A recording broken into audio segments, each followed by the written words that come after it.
பண்பும் பழமையும் நிறைந்த தமிழ் மக்களுக்கு வணக்கம்ங்க. இந்த வீடியோல என்னை பேச வைத்த எம்பெருமான் முருகப்பெருமானுக்கு முதல் வணக்கத்தை தெரிவிச்சுக்கிட்டு வீடியோக்குள்ள போலாங்களா?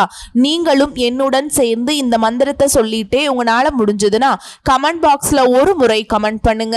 ஓம் முருகா சரணம், ஓம் முருகா சரணம், ஓம் முருகா சரணம். என்னை காக்கும் கந்தா கடம்பா கதிர்வேலா, நீதான் என்னை நம்பி இந்த வீடியோ பதிவு பார்க்க வந்தவங்களை கூட நின்னு காப்பாத்தணும். அவங்க கஷ்டம் நஷ்டம் எல்லாம் விலகி சந்தோஷமா இருக்க நீதான் ஐயா பொறுப்பு. ஜோதிடம் என்னும் மகா கலை மூலம் நாம் இன்று இணைந்துள்ளோம். இந்த கலையில தனுஷ் ராசி நேயர்களுக்கு என்னெல்லாம் நடக்க போகுது, அவங்க வாழ்க்கை நல்லபடியா மாறுமா மாறாதா, அவங்க பிழைக்க ஒரு வழியாவது இனி இருக்கா என அனைத்து விஷயங்களையும் விலாவரியா பேச போறோங்க. அதற்கு முன்னாடி சப்ஸ்கிரைப் பண்ணாதவங்க மறக்காம சப்ஸ்கிரைப் பண்ணிக்கோங்க. அப்படியே பெல் பட்டனையும் கொடுத்து ஆல் அப்படிங்கிற ஆப்ஷனையும் தேர்ந்தெடுத்து வைங்க. அப்பதான் நாங்க போடுற ஒவ்வொரு பதிவும் உடனே உங்ககிட்ட வரும். வணக்கம் என் அன்பான நேயர்களே, உங்க வாழ்க்கையில ஒரு பெரிய மாற்றம் நடக்க போகிறது அப்படிங்கிற தலைப்பை நாங்க போட்டிருக்கோம். இது 100% சாஸ்திரங்கள்ல நிரூபிக்கப்பட்ட உண்மை. தீபாவளிக்கு பிறகு உங்க ஜாதகத்துல உருவாக போகுதுங்க. அந்த மாற்றங்கள் என்ன என்பதை உங்களுக்கு தெரிவிக்க போகிறேன். இனி வரக்கூடிய நாட்கள்ல உங்களுக்கு மிக ரொம்ப விசேஷமானதாக மாற்ற போகிறது. இந்த தேவகுரு பிரகஸ்பதி யாருங்க? உங்கள் ஜாதகத்தில் மிகவும் சக்தி வாய்ந்த தேவகுரு பிரகஸ்பதி. இவர் பணம், செல்வம், புகழ், மதிப்பு, கௌரவம் ஆகியவற்றின் காரக கிரகம் ஆவார். இவர் உங்கள் ஜாதகத்தின் சர்வ வல்லமை படைத்த கிரகம். இவர் தற்பொழுது மிதுன ராசியில சஞ்சாரம் செய்ய போறாருங்க. மேலும் இவர் இனி வரக்கூடிய நாட்கள்ல உங்கள் ஜாதகத்தின் 8ஆம் வீட்டிலும் உச்ச நிலையிலும் பிரவேசிக்க போறார். பொதுவாக தேவகுரு பிரகஸ்பதி 8ஆம் வீட்டிற்கு செல்வது நல்லதல்ல. ஆனால் உங்களுக்கு மிகவும் சாதகமான நிலையில் யோகத்தை இங்கே தேவகுரு பிரகஸ்பதி உருவாக்க போகிறார். ஏன் என்பதையும் நான் கூறுகிறேன். மேலும் இனி வரக்கூடிய நாட்கள்ல உங்களுக்கு காண கிடைக்க போகும் பெரிய மாற்றங்கள் என்னென்ன என்றும் தெரிந்து கொள்ளுங்கள். இங்கு தேவகுரு பிரகஸ்பதி உங்கள் ராசியின் அதிபதியாகவும் உங்கள் ஜாதகத்தில் 4ஆம் வீடு அதாவது சுகஸ்தானத்தின் அதிபதியாகவும் இருக்கிறார். இவர் தனது உச்ச நிலையில 8ஆம் வீட்டில் பிரவேசிக்கிறார். உங்கள் ராசி அதிபதியாக இருக்கும் நிலையில இவரது உச்ச நிலை 8ஆம் வீட்டில் பிரவேசிக்கும் போது உங்களுக்கு விசேஷமாக உருவாகும். முதல் நிலை என்னவென்றால், தற்பொழுது உங்கள் மீது சனியின் 7 சனியின் தாக்கம், அர்த்தாஷ்டம சனி நடந்தாலும் 8ஆம் வீட்டில் தேவகுரு பிரகஸ்பதி பிரவேசிப்பதால் உங்களுக்கு மனசு ரீதியான அழுத்தத்தை முடிவுக்கு கொண்டு வருகிறது. காரியங்கள்ல மீண்டும் மீண்டும் வரும் தடைகளை முடிவுக்கு கொண்டு வரும். பதற்றம், மனச்சோர்வு, தடைகளின் நிலைகள் மீண்டும் மீண்டும் உங்களுக்கு வந்து கொண்டிருந்ததை முடிவுக்கு கொண்டு வரும். கடமையை தேவகுரு பிரகஸ்பதி தன் கையில் எடுத்துக்கொள்வார். நீங்கள் உயர்கல்வியை படித்து கொண்டிருந்தால் அதில் ஏதாவது தாமதமான யோகம் காணப்பட்டால் அதிலிருந்து ஒரு நல்ல யோகத்தை உருவாக்கி கொடுக்கிறார். இவர் மறைமுகமான தனத்தின் புதையல், எதிர்பாராத பணம் நிலையின் யோகத்தையும் உங்களுக்கு தூண்டி கொடுப்பதை காணலாம். மிகவும் அழகான விதத்தில் உங்கள் வாழ்க்கையிலேயே கஷ்டமான நடவடிக்கைகளை இந்த இடத்திலேயே பிரவேசிப்பதன் மூலம் தேவகுரு பிரகஸ்பதி முடிவுக்கு கொண்டு வர போறாருங்க. தேவகுரு பிரகஸ்பதியின் கையில் 3 பார்வைகள் உள்ளன. எங்கு அமர்கிறாரோ அங்கிருந்து 5ஆவது வீட்டையும் 7ஆவது வீட்டையும் 9ஆவது வீட்டையும் பார்க்கிறார். இனி வரக்கூடிய நாட்கள்ல தனது அமிர்த பார்வையின் அடிப்படையில் தேவகுரு பிரகஸ்பதி உங்களுக்காக என்னென்ன பரிசுகளை கொண்டு வருகிறார் என்று தெரிந்து கொள்வோம். தேவகுரு பிரகஸ்பதி தனது 5ஆம் பார்வையால் உங்கள் 12ஆம் வீட்டை பார்க்கும் பொழுது இங்கு உங்களுக்கு வீண் செலவுகளை முடிவுக்கு கொண்டு வருவார். மருத்துவமனை செலவுகள் காணப்பட்டால் அதையும் முடிவுக்கு கொண்டு வருவார். ஏதாவது நீதிமன்ற வழக்குகள், சண்டை வழக்குகள் போன்ற நிலையை நீங்கள் எதிர்கொண்டால் அதை முடிவுக்கு கொண்டு வருவார். வெளிநாடு சம்பந்தப்பட்ட எந்த வகையான ஏற்றுமதி இறக்குமதி வேலையை நீங்கள் செய்தாலும், வெளிநாட்டில் குடியேற விரும்பினால் வெளிநாட்டில் நிரந்தர வசிப்பிடத்திற்கான நிலையை யோகத்தை அமைத்து வெளிநாட்டுல நீங்கள் கல்வியை பெற விரும்பினால் அந்த நிலையை மிகவும் நல்ல விதத்துல உங்களுக்கு லாபம் தரும்.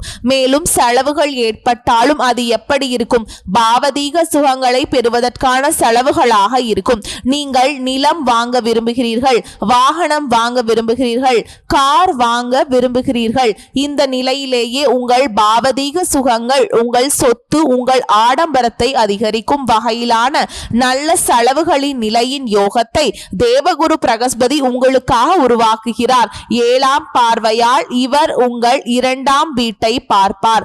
இந்த இடம் என்ன? இது தனத்தின் இடம், இது வாக்கின் இடம், இது உங்கள் குடும்பத்தின் நிலையின் யோகமாகும். இந்த இடத்தில் அமர்ந்து தேவகுரு பிரகஸ்பதி ஞானத்தை பூர்த்தி செய்கிறார். மறைமுகமான யோகத்தை மிக நன்றாக உங்களுக்கு கொடுப்பார். நீங்கள் தெரிந்து கொள்ள வேண்டிய அந்த கண்ணோட்டத்தில் உங்களை பக்குவப்படுத்துவார். மேலும் தேவகுரு பிரகஸ்பதியின் மூலம் ஞானம் கிடைக்கும் போது எங்கு ஞானம் இருக்கிறதோ அங்கு தனம் தானாகவே வருகிறது. இந்த மாதிரியான நிலையின் யோகத்தை தேவகுரு பிரகஸ்பதி உங்களுக்காக உருவாக்குகிறார். நீங்கள் பார்ப்பீர்கள், பணம் சம்பந்தமான உங்கள் தடைபட்ட எந்த காரியங்களும் பூர்த்தி அடைவதை காண்பீர்கள். தொடர்ந்து குறைந்து கொண்டிருந்த நிதி நிலைமை இதில் ஸ்திரத்தன்மையை அடையும். வங்கி கணக்கில் இருப்பு அதிகரிக்கும் யோகத்தை உருவாக்குகிறார். குடும்பத்தில் புகழ், மதிப்பு மற்றும் கௌரவத்தின் நிலையை அதிகரிப்பார். அத்துடன் உங்கள் வாக்கின் காரணமாக கடந்த காலத்தில் காரியங்கள் கெட்டு போயின. உங்கள் வாக்கிற்கு யாரும் மதிப்பு கொடுக்கவில்லை. இப்பொழுது நீங்கள் பார்ப்பீர்கள், உங்கள் வாக்கு மேன்மை, ஆதிக்கம் மீண்டும் நிலைநிறுத்தப்படுவதை தேவகுரு பிரகஸ்பதியின் ஆசீர்வாதத்தால் பெறுவீர்கள். 9ஆம் பார்வையால் இவர் உங்கள் 4ஆம் வீட்டை பார்க்கிறார். இது தேவகுரு பிரகஸ்பதியின் மிகவும் அழகான கண்ணோட்டமாக கருதப்படும். இது உங்களுக்கு பாவதீக சுகங்களின் இடமாகும். இது உங்களுக்கு மக்களின் இடமாகும். இது மூதாதையர் சொத்தின் இடமாகும். இது தாயின் இடமாகும். இது இதயத்தின் இடமாகும். இந்த இடத்துல தேவகுரு பிரகஸ்பதி உச்ச நிலையில் அமர்ந்து தனது வீட்டையே பார்ப்பதால் 4ஆம் வீட்டின் முழுமையான லாபகரமான யோகங்களை உங்களுக்கு வழங்குகிறார். என்னென்ன பெரிய லாபங்கள் தருகிறார்? முதல் நிலையில் மக்களிடையே உங்களுக்கு புகழ், மதிப்பு மற்றும் கௌரவம் கிடைப்பது தொடங்குதுங்க. நீங்கள் அரசியலுடன் தொடர்புடைய ஒருவராக இருந்தால் அரசியலில் உங்களுக்கு புகழ், மதிப்பு, கௌரவம் மற்றும் மக்களின் ஆதரவு கிடைக்கும். அதற்கான ஒரு மிகப்பெரிய நல்ல யோகத்தை உருவாக்குவார். மூதாதையர் சொத்து சம்பந்தமான ஏதேனும் சர்ச்சைக்குரிய நிலை நடந்தால் அதை முடிவுக்கு கொண்டு வந்து அந்த விஷயத்தை உங்களுக்கு சாதகமாக செய்து விடுவார்.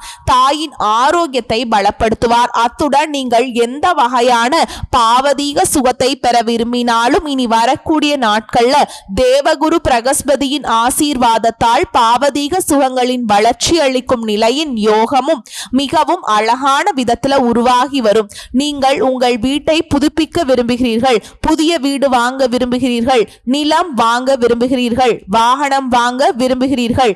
நான் இப்பொழுது சொன்னது போல இவரது 5ஆம் பார்வையால் உங்களுக்கு செலவுகள் இருக்கும். ஆனால் அந்த செலவுகள் உங்கள் பாவதீக சுகங்களை அதிகரிக்கும், உங்கள் ஆடம்பரத்தை அதிகரிக்கும். ராசியின் அதிபதி உங்கள் 8ஆம் வீட்டில் செல்கிறார். அதனால் மானசீக ரீதியான அழுத்தத்தை முடிவுக்கு கொண்டு வரும் பொழுது பதற்றம், மனச்சோர்வு ஆகிய நிலைகளை முடிவுக்கு கொண்டு வருகிறார். உங்கள் முடிவெடுக்கிற திறன் ஒரு சரியான திசையில் செல்ல ஆரம்பிக்கும். இது சமூகம், குடும்பம், உறவினர்கள் மற்றும் தொழில் துறையில உங்களுக்கு புகழ், மதிப்பு மற்றும் கௌரவத்தை பெற்றுக் கொடுக்கும். இப்பொழுது நீங்கள் தெரிந்து கொள்ள வேண்டிய மிக முக்கியமான நடவடிக்கை என்னவென்றால், அனைத்து தனுஷ் ராசிக்காரர்களுக்கும் தேவகுரு பிரகஸ்பதியின் பலன் ஒரே மாதிரியாக இருக்குமா?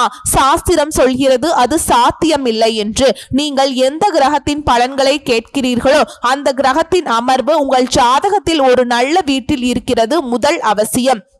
இதை உங்கள் ஜாதகத்தில் எப்படி சரிபார்ப்பது என்று நான் சொல்கிறேன். இதை சரியாக புரிந்து கொள்ளுங்கள். இதை உங்கள் ஜாதகத்தில் சரிபார்த்து பாருங்கள். இது உங்களுக்கு 100% மிக ரொம்ப எளிதான வழியில புரிய வைக்கும். மேலும் இது உங்கள் ஜாதகத்திலேயே 100% செயல்படும். அதாவது நீங்கள் பிறந்த ஜாதகத்திலேயே உங்கள் லக்னஸ்தானம், இந்த லக்னஸ்தானத்திலிருந்து 6ஆம் வீடு, 8ஆம் வீடு மற்றும் 12ஆம் வீட்டில் தேவகுரு பிரகஸ்பதி இருக்கக்கூடாது. இது முதல் நிபந்தனை. இரண்டாவது நிலையிலேயே உங்கள் ஜாதகத்தில் 10 என்ற எண் எழுதப்பட்டிருக்கும் இடத்தில் இருக்கக்கூடாது. இந்த 10 என்ற எண்ணில் தேவகுரு பிரகஸ்பதி இருந்தால் இவர் நீச்ச நிலையை அடைகிறார். மேலும் இந்த 4 இடங்களில் மீண்டும் புரிந்து கொள்ளுங்கள், லக்னத்திலிருந்து 6ஆம் வீட்டில், 8ஆம் வீட்டில், 12ஆம் வீட்டில் மற்றும் 10 என்று எண் எழுதப்பட்டிருக்கும் இடத்தில் தேவகுரு பிரகஸ்பதி அமர்ந்திருந்தால் இவர் உங்களுக்கு விரும்பிய சுப பலன்களை கொடுக்க முடியாது. ஏனென்றால் இந்த இடங்களில் தேவகுரு பிரகஸ்பதிக்கு இடதோஷம் ஏற்படுகிறது.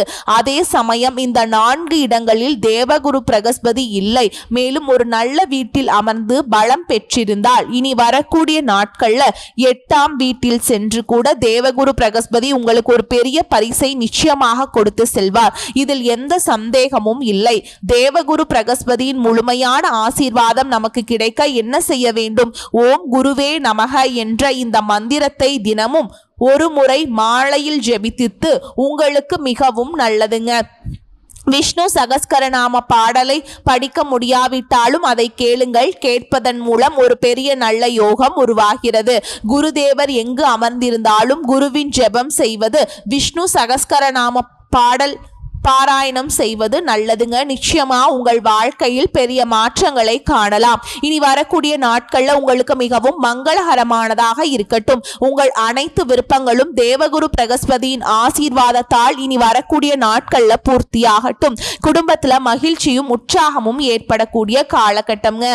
செலவுகளை சமாளிக்க அதுக்கு தேவையான பணம் கிடைத்துவிடும். உறவினர்கள் வருகை மகிழ்ச்சியுடன் ஆதாயமும் தருவதாக இருக்கும். திருமணத்திற்கான முயற்சிகளை மேற்கொள்ளலாம். சிலருக்கு தெய்வ பணிகள்ல ஈடுபடும் வாய்ப்பு ஏற்படும். உறவினர்கள் நண்பர்கள் மூலம் மகிழ்ச்சி தரும் செய்திகள் கிடைப்பதற்கு வாய்ப்புண்டு. வாகனத்தில் செல்லும் போது கவனம் தேவை. அலுவலகத்துல பணிச்சுமை அதிகரித்தாலும் அதற்கேற்ப சலுகைகளும் கிடைக்கும். அதிகாரிகளின் ஆதரவு உற்சாகம் தரும். சக ஊழியர்களின் விஷயங்கள்ல தலையிட வேண்டாம். எதிர்பார்த்த சலுகைகள் கிடைப்பதில் தாமதம் ஏற்படும். வியாபாரத்தில் விற்பனை அதிகரிக்க கூடுதலாக உழைக்க வேண்டியிருக்கும். பணியாளர்களால் சில பிரச்சனைகள் ஏற்படக்கூடும். சக வியாபாரிகளால் மறைமுக தொல்லைகள் ஏற்படும். குடும்ப நிர்வாகத்தில் இருக்கும் பெண்களுக்கு மகிழ்ச்சி தரும் காலகட்டமாக இந்த காலகட்டம் இருக்கும். வேலை பார்க்கும் பெண்களுக்கு வீட்டில் ஏற்பட்ட சிரமங்கள் நீங்கும். அலுவலகத்துல உங்களின் வேலை பளு அதிகரிக்கும். பதவி உயர்வு, ஊதிய உயர்வு கிடைக்க வாய்ப்புகள் அதிகம். வியாபாரத்துல புதிய முயற்சிகள் மூலம் வருமான உயர்வு ஏற்படும். தொழில முன்னேற்ற நிலை உண்டாகும். குடும்பத்தில் இருந்த மன கஷ்டங்கள் குறையும். பிள்ளைகளால திருப்தியும் மன நிம்மதியும் அதிகரிக்கும். பெரியோர்களின் ஆதரவு கிடைக்கும். குடும்பத்திற்காக பண வரவை அதிகரிக்க பாடுபட்டு உழைக்க வேண்டும். கலைத்துறையினருக்கு நல்ல வாய்ப்புகள் கிடைக்கும். பிரகாசமான எதிர்காலம் அமையும். புதிய முதலீடுகள்ல மிக கவனமாக இருங்கலாம். ஜோதிட ரீதியான பலன்கள் சந்திரனுடைய இடப்பெயர்ச்சி உயர்வு தாழ்வு கலந்ததாக பலன்களை கொண்டு வரும். சுக்கிரன் 10ஆம் இடத்துல இருப்பதால் மனம் விரும்பிய பெண்ணிடம் காதலை வெளிப்படுத்துவீங்க. நீங்க எச்சரிக்கையாக இருக்க வேண்டிய இடங்கள்னு பார்த்தோம்னா, வியாபார விஷயத்துல நிதானம் தவறி செயல்பட வேண்டாம். புதிய முதலீடுகளை மிக நுட்பமாக செய்ய வேண்டும். ஓகேங்களா? உங்கள் திறமைகளை மூலதனமாக கொண்டு வாழ்க்கையில முன்னேற்றம் அடைவீங்க. எப்பவுமே நீங்க அந்த மாதிரி குணநலன்களை கொண்டவங்க தான் தனுஷ் ராசிக்காரங்க. நீங்கள் எடுக்கும் காரியங்கள்ல குறுக்கு வழியை பின்பற்ற மாட்டீர்கள். இந்த காலகட்டம் எல்லா விதத்திலும் நன்மையை உண்டாக்கும். எதையும் செய்து முடிக்கும் துணிச்சல் அதிகரிக்கும். எதிலும் வெற்றியும் சந்தோஷத்தையும் அடைவீங்க.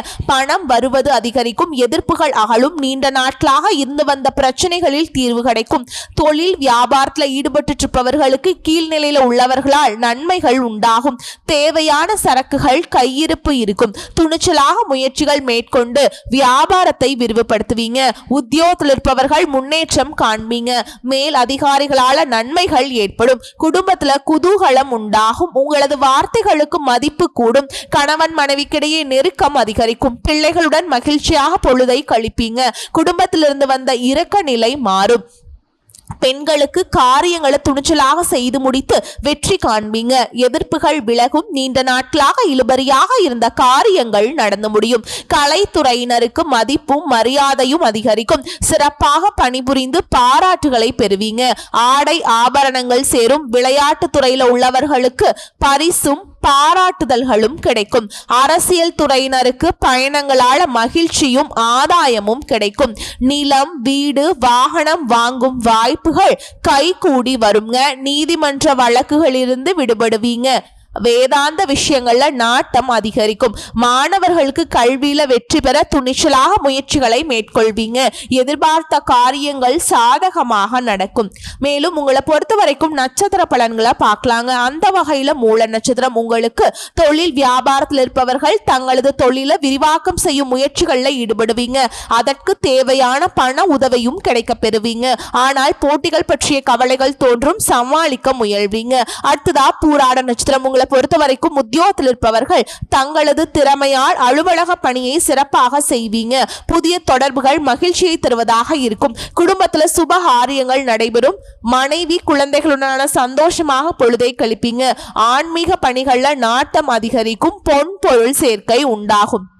அடுத்ததான் உத்திராட நட்சத்திரம் 1ஆம் பாதம் உங்களை பொறுத்த வரைக்கும் நண்பர்கள் மூலம் உதவிகள் கிடைக்கும். வாகன லாபம் ஏற்படும். தகப்பனாருடன் வீண் வாக்குவாதங்களை தவிர்ப்பது நல்லதுங்க. வெளி தொடர்புகளில் எச்சரிக்கை தேவை. எண்ணப்படி காரியங்களை செய்து முடிக்கக்கூடிய சூழல் ஏற்படும். செலவுகளை குறைக்க திட்டமிடுவது நல்லதுங்க. கௌரவம் உயரும். நீங்க வழிபாடு செய்ய வேண்டிய தெய்வம் அப்படின்னு பார்த்தோம்னா வியாழக்கிழமைகளை தட்சிணாமூர்த்தியை வழிபாடு செய்வது நன்மையை தரும். அதே போல தினமும் காலையில வீட்டு பூஜை அறையில தீபம் ஏற்றி நான் சொல்ற மந்திரத்தை 27 முறை நீங்க பாராயணம் செய்வதும் உங்களுக்கு நன்மைகளை பெற்றுத்தரும்.